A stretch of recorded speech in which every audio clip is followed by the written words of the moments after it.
ሰላም ጤና ይስጥልን እጅጉን የተወደዳችሁና የተከበራችሁ የአዲስ ስፖርት ቤተሰቦቻችን እንደምን አላችሁልን? ከእናንተው ከሆነው ከአዲስ ስፖርት የዩቲዩብ ቻናላችን አዳዲስ ስፖርታዊ ጉዳዮችን ልናካፍላችሁ እነሆ ዛሬም በድጋሚ ተገናኘን። ስለምታደምጡን፣ ስለምትከታተሉን ቆይታችሁን ከኛ ጋርም ስለምታደርጉ እጅጉን ከልብ አድርገን ነው የምናመሰግነው። የዝውውር ጉዳዮችን በስፋት ወደ እናንተ የምናደርስበትን የዛሬ ፕሮግራማችንን ወደ እናንተ ልናደርስ እነሆ ዛሬም በድጋሚ ተገናኘን። ስለምታደምጡን፣ ስለምትከታተሉን ከኛ ጋር ስላላችሁ ከልብ አድርጌ ያመሰግናለሁ።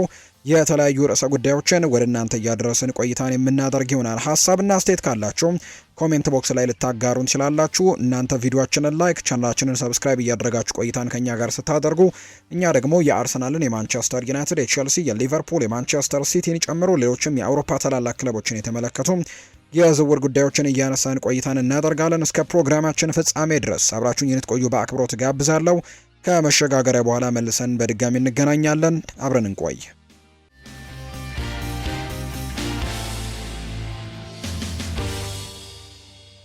የማንቸስተር ዩናይትድ ጉዳዮችን በማስቀደም ነው የዛሬ ፕሮግራማችንን የምንጀምረው። ወደ ቤተሰቦቻችን ማንቸስተር ዩናይትድ ሁልጊዜም ማንቸስተር ዩናይትድ ነው ብለዋል። ስቲቭ ብሩስ ነው ይህንን ሀሳብ የተናገረው። የቀድሞ የማንቸስተር ዩናይትድ አምበል ስቲቭ ብሩስ ፖል ስኮልስ አሁን ላይ ተጫዋች ብንሆንና ኒኪ ባት ከዩናይትድ ይልቅ ማንቸስተር ሲቲን እንመርጥ ነበር በማለት የሰጡ አስተያየት ላይ ትችቱን እንዲሁ እንዳቀረበ ነው የተገለጸው። እንግዲህ ሰሞኑን ፖል ስኮልስ አሁን ለተጫዋች ብንሆንና እኔና ኒኪ ባት ከዩናይትድ ይልቅ ማንቸስተር ሲቲን እንመርጥ ነበር ብሎ አስተያየት መስጠቱ ይታወሳልና ይህንን በተመለከተ ነው ስቲቭ ብሩስ ሀሳቡን የተናገረው። ስለ ስኮልስ አስተያየት የተጠየቀው ስቲቭ ብሩስም በዚህ ሀሳብ የምስማማ አይመስለኝም ሲል ይናገራል። የማንቸስተር ዩናይትድ ታሪክና ባህልን እያየ እንዴት ዩናይትድን ትተህ ሌላ ቡድንን ልትደግፍ ትችላለህ ሲልም ጭምር ይናገራል። ስለዚህም እንዴትም ልረዳው አልችልም ሲልም ጭምር ነው ይሄኛው ሀሳብ እየሰጠ የሚገኘው። ስለ ተጫዋቾች ምርጫ ያነሳው ስቲቭ ብሩስ በእርግጥም ኤሊዮት አንደርሰን የተለየ ምርጫ አድርጓል። ነገር ግን ተመሳሳይ ገንዘብ ቢቀርብ የትኛውን ቡድን ትመርጣለህ? ይህ ጥያቄ የሚያስነሳ ጉዳይ ነው። ምናልባት ዩናይትድ ይህንን ተጫዋች ለማስፈረም ተመሳሳይ ገንዘብ ከማንቸስተር ሲቲ ጋር ቢያቀርብ ኖሮ ምናልባት ምርጫው ማንቸስተር ዩናይትድን መቀላቀል ሊሆን እንደሚችል ምንም ጥያቄ የለኝም ሲልም ጭምር ነው የሚናገረው። ስቲቭ ብሩስ ሲናገር ማንቸስተር ሲቲ አሁን ለደረሱበት ስኬት ከፍተኛ ገንዘቦችን አውጥተዋል። ማንቸስተር ዩናይትድ ግን ሁልጊዜም ቢሆን ማንቸስተር ዩናይትድ ነው። ማንም ሊቀይረው፣ ማንም ይህንን ታሪክ ሊተካው አይችልም ሲልም ነው ስቲቭ ብሩስ ሀሳቡን እየተናገረ የሚገኘው። ሌላኛው የምናነሳው ጉዳይ ደግሞ በደጋፊው የተወደደውን የማይክል ካሪክን አስተያየት እንመልከት። ማይክል ካሪክ በትናንትናው ዕለት ከስካይ ስፖርት ጋር በነበረው ቆይታም ስለ ዩናይትድ የዝውውር መስኮት የተናገረበት መንገድ በደጋፊው እንደተወደደ ነው የተገለጸው። ብዙዎች በተለይም ካሪክ ያገኘው ነገር በቂ ነው ብሎ ለኢኒዮሶች እንግዲህ ከቨር ያደርጋል ብለው ቢጠብቁም እሱ ግን በልበ ሙሉነት በይፋ ኢኒዮስ የተሻለ ማድረግ እንደሚገባቸው የሚገልጽ ነገርን ነው የተናገረውና በዚህም በደጋፊዎች ዘንድ በጣም ጥሩ የሚባል አስተያየትን ሰጥቷል ተብሎ ተነግሮለታል። እንደማስበው ከሆነ ቡድኑን ሰፋ አድርገን ከተመለከትን በሁሉም ቦታዎች ላይ ባላንስ አለን ያለው ካሪክ፣ ነገር ግን በሚገባ እኛ ተጨማሪ ነገሮች ያስፈልገናል። እኛ ተጨማሪ ነገር ማግኘት እንፈልጋለን። እኛ ያንን ተጨማሪ ነገር ለማግኘት ደግሞ በደንብ መጣርና መግፋት ያስፈልገናል ሲል ነው የሚናገረው። ካሪክ ይቀጥልና አንድ ወይም ሁለት ቦታዎች ላይ አሉ እኛ ማጠናከር የምንፈልጋቸውና ይህንን ለማድረግ ደግሞ እድሉ አለን ብዬ አስባለሁ ሲል ይናገራል ካሪክ። ሆኖም ግን የምናደርገው ነገር እኛን ሊያጠናክረንና እንደ ቡድን ደግሞ ሊያሻሽለን የሚችል ነገር መሆን አለበት። በኳሊቲ ደረጃም ሆነ ለቡድኑ ጥልቀት የሚሆን ነገርም ሆነ ሊያጠናክረን የሚገባ መሆን ይኖርበታል ሲልም ነው የሚናገረው።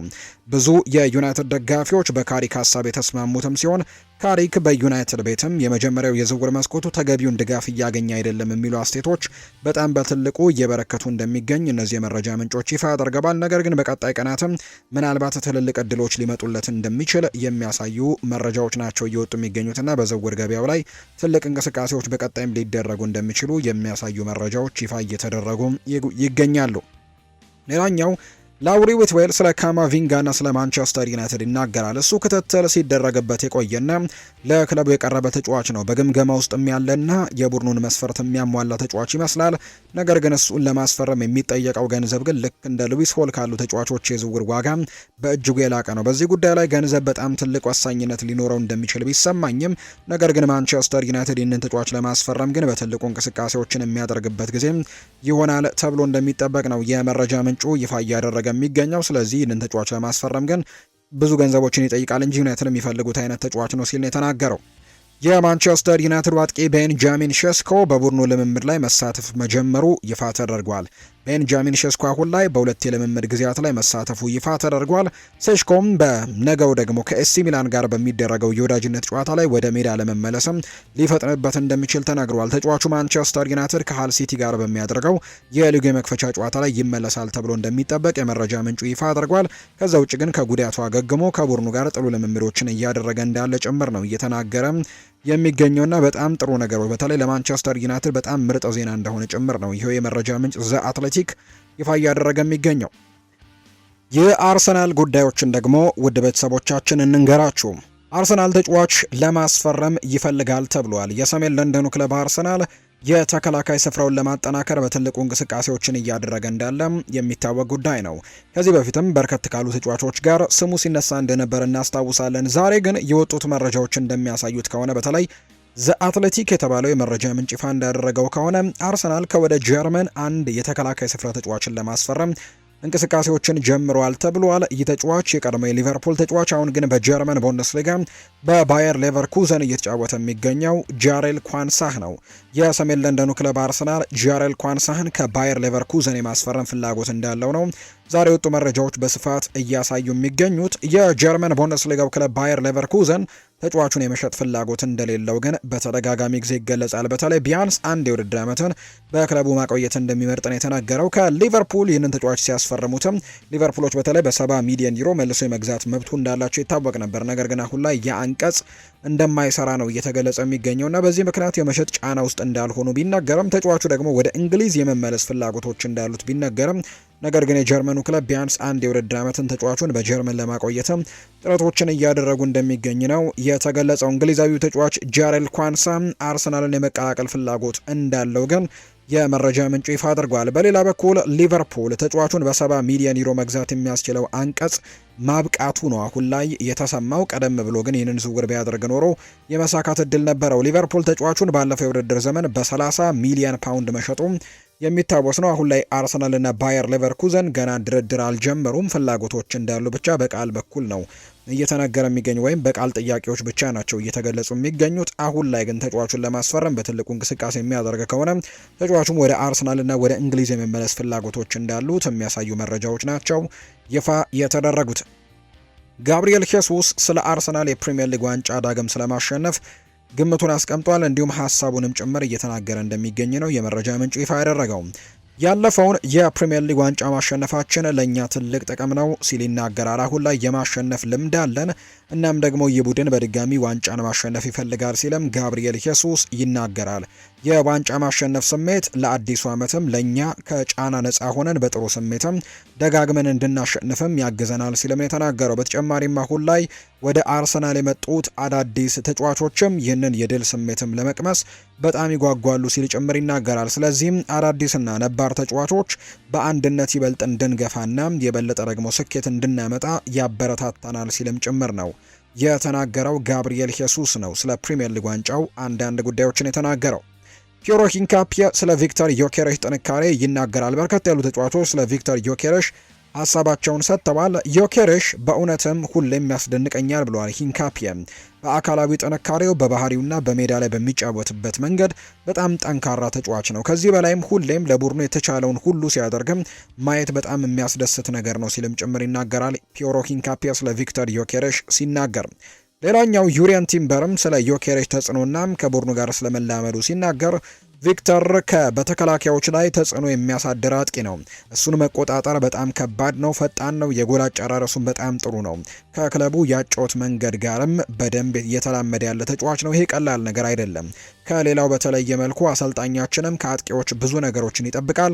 እሱም እስካሁን በጣም ጥሩ ስራዎችን እየሰራ እንዳላውቃለሁ ብለዋል። ከሱ ጋር መጫወቴም ለእኔ በጣም ትልቅ ደስታ ነው። እኔ ደግሞ እሱ ጎል አስቆጥሮ ሲደሰትም እኛም አብረን እንደሰታለን ሲል ነው ዩሪያን ቲምበር ስለ ቪክተር ዮኬሬሽ ሀሳቡን እየተናገረ የሚገኘው። ሌላኛው ቪክተር ዮኬሬሽ ራሱ ስለ ክለቡ መንፈስና ስለ ቡድኑ ጥራት ይናገራል። በቡድኑ ውስጥ ጥሩ የቡድን መንፈስ መኖሩ በጣም አስፈላጊ ነገር ነው ሲል ነው የሚናገረው። እኛም እዚህ በጣም ጥሩ የቡድን መንፈስ እንዳለን እናውቃለን ብለዋል። ተጫዋቾች እርስ በርሳቸው መግባባታቸው በጣም ወሳኝ ነው። በተለይም አዲስ ተጫዋቾች ሲመጡ የቡድን አጋሮቹ እንዴት እንደሚንቀሳቀሱ ለመረዳትም ትንሽ ጊዜ ሊወስድ ይችላል።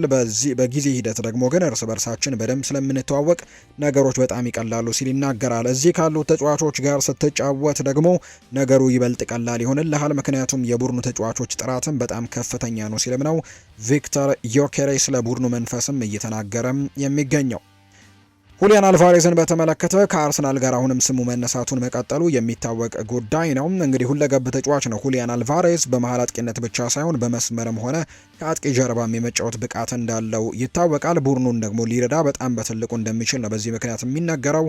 ይህም ለሚኬል አርቴታ ተጫዋቹ በተለያዩ የጨዋታ ሁኔታዎች ላይ እንዲጠቀምበትም ትልቅ አማራጭ ይሰጠዋል ተብሎ ነው የሚታሰበው። ሌላኛው ጎል ማስቆጠር ብቻ ሳይሆን ጎል የሚሆኑ ኳሶችንም እንዲሁ የሚፈጥር አይነት ተጫዋች ተደርጎ ይቆጠራል። ተከላካዮችን በመጫን ወደ ጎል መቀየር የሚችል ተጫዋች ነው። ይህም ደግሞ ከአርሰናል ያጫወት መንገድ ጋር በጣም ይጣጣማል ተብሎ ከሚታሰቡበት መንገዶች አንደኛው ነው። ሌላኛው አልቫሬዝ በወጣትነቱ ትልልቅ ዋንጫዎችን የማሸነፍ ልምድ ያለው ተጫዋች መሆኑ ነው። ይሄ ልምዱ በአርሰናል ያሉትን ተጫዋቾች ሊያግዝና ቡድኑን ወደ ተጨማሪ ዋንጫዎችም ለማድረስ በጣም ጥሩ እገዛዎችን እንደሚያደርግ በርካቶች ያምናሉ። በሀገሩ ሊግ በነበረበት ጊዜ የኮፓ ሊበርታዶሬስን ጭምር ዋንጫ ማሸነፉ ይታወሳል። በእንግሊዝ መጥቶ ደግሞ ፕሪሚየር ሊግን፣ ቻምፒየንስ ሊግንና ኤፍ ኤ ካፕን ትሬብልን ባሸነፈው የማንቸስተር ሲቲ ስብስብ ውስጥ ነበር። የዓለም ዋንጫንና ከዛ ውጭ የኮፓ አሜሪካን ከዛ ውጭ ፋይናሊስማን ጭምር ከአርጀንቲና ብሔራዊ ቡድን ጋር ማሳካቱን እናስታውሳለንና በወጣትነቱ በጣም ብዙ ማሳካት የሚችላቸውን ዋንጫዎችም በወጣትነት እድሜው ማሳካቱ ይሄ ደግሞ የዋንጫም ትልቅ እድል እንዳለው ወይም ደግሞ የዋንጫ ተጫዋች አይነት እንደሆነ እንዲሁ ደግሞ በጣም ጥሩ ልምዶች እንዳሉት ጭምር ይህንን ደግሞ ለአርሰናልን ቡድን ማጋራት እንደሚችል ይታመናል ብለው ነው በርካቶች የሚያነሱት። በአጠቃላይ ሁሊያን አልቫሬስ በአርሰናል እንግዲህ ምናልባት የሚፈረም ከሆነ በጣም ጥሩ ዝውውር ተደርጎ እንደሚቆጠር ነው በርካቶች እየተናገሩ እንደሚገኝ የመረጃ ምንጩ ይፋ እያደረገ የሚገኘው። ሌላኛው የሚነሳው ጉዳይ ደግሞ ማርቲን ኪዮን አርሰናል የፕሪሚየር ሊግ ዋንጫን ስለማሸነፍ ሀሳቡ እንዲሁ ያጋራል። አርሰናል ዋንጫውን ከማሸነፉ በፊት በጣም አስቸጋሪ ጊዜ አሳልፎ ነበር። ከሊግ ካፕ ወጥቷል። በማንቸስተር ሲቲ ተሸንፈዋል። በሜዳቸው ቦርንመዝ አሸንፈዋቸዋል። በዚያን ጊዜ በቡድኑ ላይ ብዙ ጥያቄዎች ይነሱ ነበር ብሏል ማርቲን ኪዮን። ነገር ግን ቡድኑ በዚህ አስቸጋሪ ወቅት እንኳን አልተሰበረም። ችግሮችን ተቋቁሞ በጠንካራ ሁኔታ ተመልሶ የፕሪሚየር ሊጉን ዋንጫ ያሸነፈ ቡድን ነው። ከአርሰናል ተጫዋቾችነትም ከተለየው 22 ዓመታት ሆኖኛል ወይም 22 ዓመት ሆኖኛል ከአርሰናል ተጫዋችነቴ እንግዲህ ከወጣሁኝ። ክለቡ ግን እንደገና የሊግ ሻምፒየን ሆኖ ማየቴ በጣም ደስ ብሎኛል። ይሄ ለኔ በጣም ልዩና ኩራት የሚሰማኝ ነገር ነው ብሏል። አሁን የምመኘው አርሰናል በዚህ ስኬት ላይ ተመስርቶ የበለጠ እንዲሻሻልና የበለጠ ተጨማሪ ዋንጫዎችን ማምጣት እንዲችል ማድረግ ነው ሲልም ይናገራል። ሚኬል ሜሪኖ ደግሞ ይናገራል። አርሰናል የዓለማችን ምርጡ የአማካይ ክፍል አለው ሲል ነው ሚኬል ሜሪኖ የተናገረው። ሚኬል ሜሪኖ አዲሱ ፈራሚ ብሩኖ ጊማሬሽ ወደ አርሰናል መቀላቀሉን ተከትሎ ለቡድኑ ባደረገው አውንታዊ አስተያየትም አርሰናል አሁን ላይ በዓለም እግር ኳስ ውስጥ ጠንካራው የአማካይ ክፍል እንዳለው ነው የሚናገረው። የሚኬል ሜሪኖ አስተያየት እንግዲህ በስፋት ለማንሳት ያክል ስለ ብሩኖ ጊማሬሽ ብቃት ሲናገር በኒውካስል በነበረበት ወቅት ምን ያክል ድንቅ ተጫዋች እንደሆነ በደንብ ያሳየ ይመስለኛል። ከዛ ውጭ ደግሞ በወዳጅነት ጨዋታም በደንብ አሳይቶናል። ለእኛም በራስ መተማመኑ የቴክኒካል ብቃቱና ለመከላከል በሚያደርገው ጥረትም ከፍተኛ ነው። በጣም ጥሩ ዝውውርና ከፍተኛ ደረጃ ላይ ያለ ተጫዋች ነው ክለባችንን የተቀላቀለው ሲልም ጭምር ይናገራል። ሌላኛው በቡድናችን ውስጥ በርካታ ጥራት ያላቸው ተጫዋቾች ያሉን በቡድናችን ውስጥ ባለው ከፍተኛ የጥራት ደረጃ ምክንያትም ምናልባትም በእግር ኳስ ዓለም ምርጡ የአማካይ ክፍል የኛ ነው ሲልም ይናገራል። ይህንን ሀሳብ ሲሰጥ ሚኬል ሜሪኖ ነው። ሌላኛው እያንዳንዱ ተጫዋች ወደ ሜዳ ገብቶ ጥሩ ብቃቶችን ማሳየት ይችላል። ይህም ደግሞ ለቡድኑ ስኬትም በጣም ትልቅ አስተዋጽኦች ይኖሩታል ሲል ይናገራል ሚኬል ሜሪኖ ከአርሰናል ጋር በተያያዘ በተለይ ከአማካይ ስፍራው ጥንካሬ ጋር በተያያዘ ሀሳቦቹን ሲያጋራ። የማንቸስተር ሲቲን ጉዳዮችን እንገራችሁ። ከአርሰናል ልዩነቱን ማጥበብ አለብን ብለዋል ኤንዞ ማሬስካ።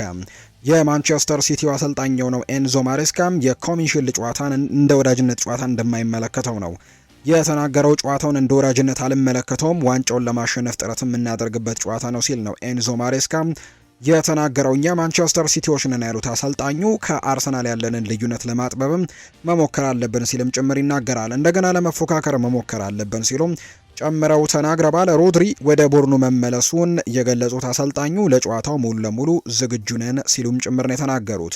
ማንቸስተር ሲቲ እሁድ ከአርሰናል ጋር የኮሚሽልድ የፍጻሜ ጨዋታን እንደሚያደርግ ይታወቃል። ያው የሮድሪ ጉዳይ ከባርሴሎና ጋር በዝውውር ገበያው ላይ በትልቁ እየተነሳ እንዳለ ይታወቃል። ወደ ባርሴሎናም ለማምራት ጥሩ ደረጃ ላይ እንዳለ የሚታወቅ ጉዳይ ነው። ነገር ግን ዝውውሩ ሙሉ ለሙሉ አልተጠናቀቀምና በቡድን ውስጥ እንዳለ ጭምር ነው እየተናገረ የሚገኘው። ስለዚህ በሚቀጥሉት ጊዜያቶች ላይ ዝውውር ይፈጸማል ተብሎ ቢጠበቅም ነገር ግን አሁን ወደ ቡድኑ እንደተመለሰ ነው አሰልጣኙ እየተናገረ እንደሚገኝ ይፋ የተደረገው። ሮድሪም ወደ ቡድኑ ተመልሷል ብለዋል። ከአርሰናል ጋርም ጠንከር ያለ ጨዋታ እንደሚጠብቃቸው ነው አሰልጣኝ ኤንዞ ማሬስካ የተናገሩት።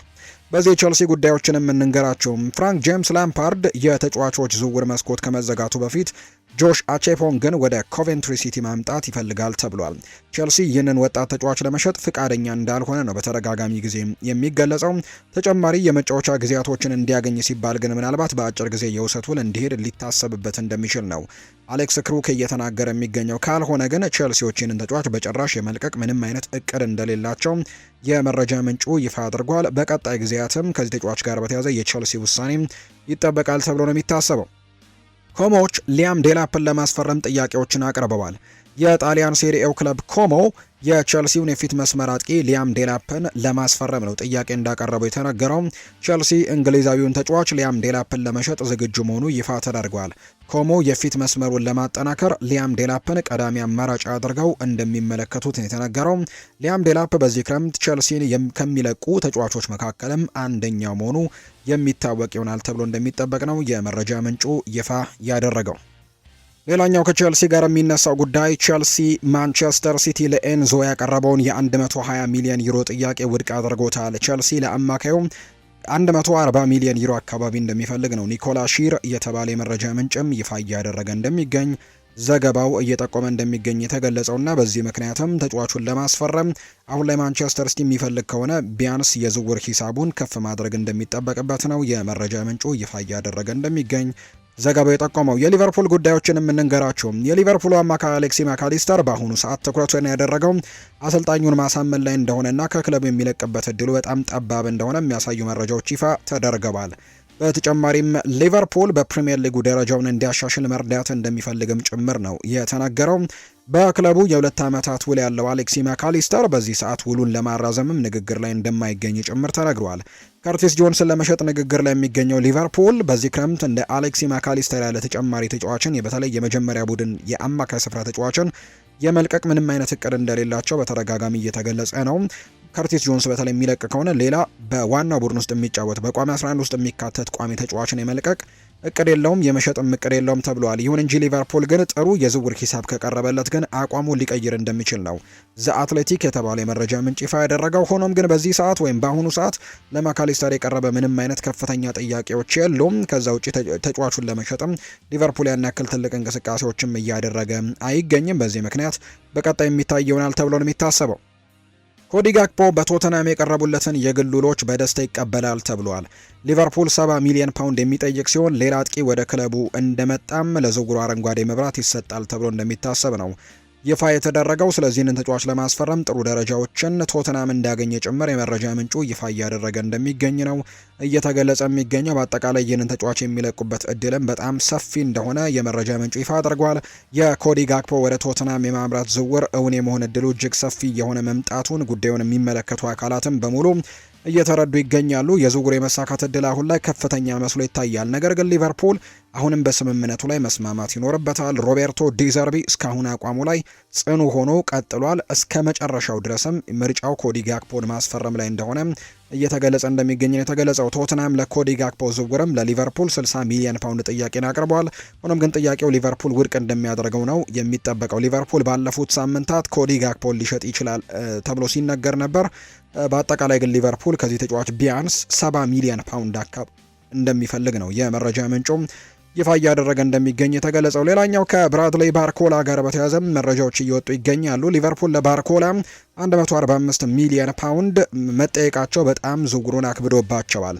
ዛሬ ጠዋት የወጣው መረጃ እንደሚያሳየው ከሆነ ዋጋው ወደ 125 ሚሊዮን ፓውንድ ዝቅ ይላል የሚል መረጃ ደርሷል። ነገር ግን ሊቨርፑል አሁንም ብዙ ነው ብለው እንደሚያምኑ ነው እየተገለጸ የሚገኘው። ሊቨርፑል አሁንም ቢሆን ይህንን ያክል ከፍተኛ ዋጋዎችን ለመክፈል ፍላጎት አለው ተብሎ እንደማይታሰብ ነው የሚነገረው። ነገር ግን ፓሪስ ሰን ዠርሜኖች አዳዲስ ተጫዋቾችን እያስፈረሙ ይገኛሉ። ፌራን ቶሬስ ያለቀለት ዝውውር ሲሆን ሚካ ጎርትስንም ለማስፈረም ሙሉ ለሙሉ አጠናቀዋል። ይህም የሚሆን ከሆነ እንግዲህ አንዳንድ ተጫዋቾችን መልቀቅ ይኖርባቸዋል። ሊቨርፑል ሁኔታውን በቅርበት እየተከታተለው የሚገኝ ስለሆነ በዚህ ምክንያትም ዝውውሩን ይገፋበታል ተብሎ እንደሚጠበቅ ነው የተነገረው። እንግዲህ ፒኤስጂ ባርኮላን ለመተካት ያደረጉት ሁሉም ዝውውሮች አሁን ላይ ተጠናቀዋል። አሁን ባርኮላን ማቆየት ለነሱ ትልቅ ኪሳራ ነው። ምክንያቱም ቀጣይ ክረምት 1 ዓመት ለሚቀረው ተጫዋችም በ60 ራሱ ላይሸጡት ይችላሉ በሚቀጥለው ክረምት። ምክንያቱም 1 ዓመት ስለሚቀረው በርከት ያሉ ክለቦች የዚህን ተጫዋች የዝውውር ዋጋ ያራክሱታል ተብሎ ነው የሚጠበቀው። ሊቨርፑል ኢብራሂማ ኢምባያን በቅርበት መከታተሉንም ቀጥሏል። ማንቸስተር ዩናይትድም የተጫዋቹ ፍላጎት አለው። ነገር ግን በአሁኑ ወቅት ወደ ዩናይትድ የማምራቱ ነገር አጠራጣሪ እንደሆነ ነው የመረጃ ምንጩ ጨምሮ እየተናገረ የሚገኘው። የሪያል ማድሪድ ጉዳዮችን እንንገራችሁ። ሪያል ማድሪድ ገና የውድድር ዓመቱ መጀመሪያ ላይ በተከላካይ መስመር እጥረት አጋጥሞታል። አይደር ሚሊታውና ራኡል አሴንሲዮ ሁለቱም በረጅም ጊዜ ጉዳት ምክንያት ከሜዳ ውጭ እንደሆኑ ነው የተገለጸው። ዦዜ ሞሪኒዮ በእጃቸው የሚገኙት አንቶኒ ሩዲገር፣ ኢብራሂማ ኮናቴና ዲን ሃውችሰን ብቻ እንደሆኑ ይፋ ተደርጓል። እንግዲህ ሪያል ማድሪዶች አይደር ሚሊታውን በጥቅምት ወር መጨረሻ አካባቢም ወደ ሜዳ ይመለሳል ብለው ነው ተስፋ የሚያደርጉት። ጆዜ ሞሪኒዮ ትሬንት እንደ አማካይ ተጫዋች ሊጠቀሙት ይችላሉ እየተባለ ይገኛል። አሰልጣኙ አሁንም አዲስ አማካይ ተጫዋችን ይፈልጋሉ። ነገር ግን የማይቻል ከሆነ ትሬንት አሌክዛንደር አርኖልድን ለአማካይ ስፍራው ጥሩ አማራጭ አድርገው እንደሚመለከቱትና በዛ ቦታ ሊጠቀሙበት እንደሚችሉ ነው ካንዴና ሴር የተባለው የመረጃ ምንጭም ይፋ እያደረገ እንደሚገኝ የተጠቆመው። ባርሰሎናን የተመለከቱ መረጃዎችን የምንንገራቸው። ባርሰሎና ለሮድሪ ለማንቸስተር ሲቲ ሶስተኛውን የዝውውር ጥያቄ ይዞ እየተመለሰ ነው። 50 ሚሊዮን ዩሮ እና 60 ሚሊዮን ዩሮ ፓኬጆች ውድቅ ከተደረጉ በኋላ ከክለብ ለክለብ የሚደረገው ንግግር የሚቀጥል ሲሆን ባርሳ ለመጨረሻ ጊዜ ባቀረበው 60 ሚሊዮን ዩሮ እና በተጠየቀው 80 ሚሊዮን ዩሮ መካከል ባለው ውስጥም አዲስ ፕሮፖዛል ይዞ ተመልሷል። ባርሴሎና ያለው እምነቱና ብሩህ ተስፋው እንደቀጠለ ነው ተብሏል። እንደ ፋብሪዚዮ ሮማኖ ገለጻ ከሆነ በሁሊያን አልቫሬዝ ዝውውር ውዝግብ ላይ ብቸኛውና ወሳኙ ልዩነት የሚፈጠረው ነገር ሚጌል አንሄል ጊልማሪን እና ደግሞ እሱ ተጫዋቹን ለመልቀቅ የሚያደርገው ውሳኔ ብቻ ነው። የዝውውር ከዚህ ውጪ ሊሳካ የሚችልበት ምንም አይነት መንገድ እንደሌለ ነው የተገለጸው። ማመጽ፣ ከልምምድ ዘግይቶ መድረስና የመሳሰሉት ድርጊቶች በሙሉ እዚህ ላይ እንደማይሰሩ ነው የመረጃ ምንጩ ይፋ ያደረገው እንደ ፋብሪዚዮ ሮማኖ ገለጻ። እንግዲህ አሁንም ቢሆን ባርሴሎና ሁሊያን አልቫሬዝን ማስፈረም የማይችል ከሆነ ሌላ አማራጭ የፊት መስመር ተጫዋች አድርጎ የስፖርቲንግ ሊዝበኑን አጥቂ ሉዊስ ሱዋሬዝን እያሰበበት ይገኛል። ይህንን ኮሎምቢያዊ አጥቂ ይፈልጉታል። ሱዋሬዝ በስፖርቲንግ ሊዝበን ወሳኝ ተጫዋች በመሆኑ እሱን ማስፈረምም አስቸጋሪ ሊሆን ይችላል። ባርሴሎና የእሱን ወይም የሌሎችን አማራጮች ዝውውር መመርመር የሚጀምረው የሁሊያን አልቫሬዝ ዝውውር ሙሉ በሙሉ የማይሳካ ሆኖ ከቀጠለም ከሚቀጥለው ሳምንት ጀምሮ ብቻ ይሆናል ተብሎ እንደሚጠበቅ ነው ይፋ እየተደረገ የሚገኘው። የሁሊያን አልቫሬዝ ዝውውር የማይሳካ ከሆነም ከተያዙት ከ3 እስከ 4 አማራጮች መካከልም የሉዊስ ሱዋሬዝ ስምም አንደኛው ሲሆን አሁን ላይ ደግሞ እሱን ስም ይበልጥ እያጠነከረ ያለው ትኩረት እያገኘ እንደመጣም ተነግሯል። ፋብሪዚዮ ሮማኖ መጀመሪያ ላይ ይፋ እንዳደረገው ሁሉ ተጫዋቹ እስከ ዛሬው ቀን ድረስም በሁኔታው ክትትል እየተደረገበት እንደሚገኝ ነው ይኸው የመረጃ ምንጭ እየተናገረ እንደሚገኝ ዘገባው የጠቆመው። ሌላኛው ፍራንኪ ዲዮንግ በርከት ያሉ ጉዳዮችን አንስቷል። ከባርሰሎና ጋር በተያያዘ ነው ሀሳቦቹን የሰጠው። በኦንላይን ላይ በእኔ ላይ በርካታ ውሸቶች ሲሰራጩ አስተውያለሁ። አንድ ሰው ጥሩ አልተጫወተም ወይም ጎበዝ አይደለም ካለ እሺ ያ መብቱ ነው። ነገር ግን ስለ ጉዳቴ ውሸትን ማውራት በጣም ያበሳጫል ብሏል። ለምሳሌ ጋዜጠኛ ጄራርድ ሮሜሮ ፍራንኪ ዲዮንግ በቻምፒየንስ ሊግ የሩብ ፍጻሜ ሁለተኛው ጨዋታ ከአትሌቲኮ ማድሪድ ጋር በቋሚነት ለመሰለፍ ፍቃደኛ አልሆነም የሚል መረጃን አውጥቶ ነበር። ይሄ በነገራችን ላይ ሙሉ ለሙሉ ውሸት ነው ሲልም ጭምር ይናገራል። ይህንን ሁሉ እንዴት ሊናገር እንደሚችል አይገባኝም። በመቀጠልም ከአሰልጣኝ ሃንስ ፍሊክ ጋር ያለን ግንኙነት በጣም መጥፎ እንደሆነ ተናግሯል። ይህም ደግሞ ሌላ ትልቅ ውሸት ነው። ከሃንስ ፍሊክ ጋር ድንቅ ግንኙነት አለን። እሱም ቢሆን ይህንኑ ይነግራቸዋል። ለዚህም ደግሞ በክለቡ እየተቀጣው እንደሆነ ተናገረ። ይህም ሌላኛው ውሸት ነው ሲል ይናገራል። ከእንግዲህ በእኔ ላይ እንደዚህ አይነት ነገሮችን አልፈቅድም ሲልም ነው ፍራንኪ ዲዮንግ የተናገረው። ሌላኛው እኔ እንደማስበው አሁን ላይ የምንኖረው ለብዙ ጋዜጠኞች ዜናው እውነት መሆኑን ከማረጋገጥ ይልቅ ዜናውን ቀድሞ መልቀቅ ይበልጥ አስፈላጊ በሆነበት ዘመን ላይ ያለን ይመስለኛል ሲልም ነው ፍራንኪ ዲዮንግ ስለ መረጃዎቹ የተናገረው። የጄራርድ ሮሜሮን ስም እንደገና እጠቅሳለሁ፣ ምክንያቱም ካሁን በኋላ ወጥቶ እውነት ያልሆኑ ነገሮችን የሚናገር ከሆነ እኔም ወጥቼ እውነት እንዳልሆኑ እንደምናገር መረዳት ስላለበት ነው። ከእንግዲህ ምንም አይነት ውሸት እንዳታልፉ ሲልም ጭምር ነው የተናገረው። ስለ ጉዳቴም ለሁሉም የባርሴሎና ደጋፊዎች ማስረዳት ፈልጋለሁ ብሏል። እየተሰቃየሁኝ ነው፣ እንዲሁም በጣም አዝኛለሁ። እኔ ከማንኛውም ነገር በላይ የምወደው እግር ኳስን መጫወት ነው፣ በተለይም ለባርሴሎናና ለብሔራዊ ቡድኔ። ስጎዳ ከፍተኛ የቅሬታና የብስጭት ስሜት ይሰማኛል። ጉዳቱ ያጋጠመኝ በቀላሉ መጥፎ እድል ወይም ደግሞ በግልጽ አደጋ ይመስለኛል። በዓለም ዋንጫው ልምምዶች ወቅትም አንድ ሰው በእኔ ላይ ወደቀብኝ። በጉልበቴ አካባቢ መጠነኛ ምቾት ማጣት ተሰማኝ። ምርመራዎችን አደረግን። በዚያም የነበሩት ሁሉ ምንም እንኳን መጠነኛ ምቾት ማጣትና ህመም ቢኖረውም መጫወቴን መቀጠል እንደምችልና ሁኔታው ይበልጥ እንደማይባባስ ነገሩኝ። መጫወቴን የቀጠልኩት ለዚህ ነበር፣ ምክንያቱም በዓለም ዋንጫው ላይ መጫወትም ለእኔ ትልቁ ህልሜ ስለነበር ነው ብሏል። ከውድድሩ ከተሰናበትን በኋላ ሁሉም ነገር ሰላም መሆኑን ለማረጋገጥ ተጨማሪ ምርመራዎችን ለማድረግ ወደ ክለብ የተመለስኩኝ። ምርመራዎቹ ግን ጉዳቱ በአሜሪካ ከነበረው ይበልጥ የከፋ መሆኑን አሳይተዋል።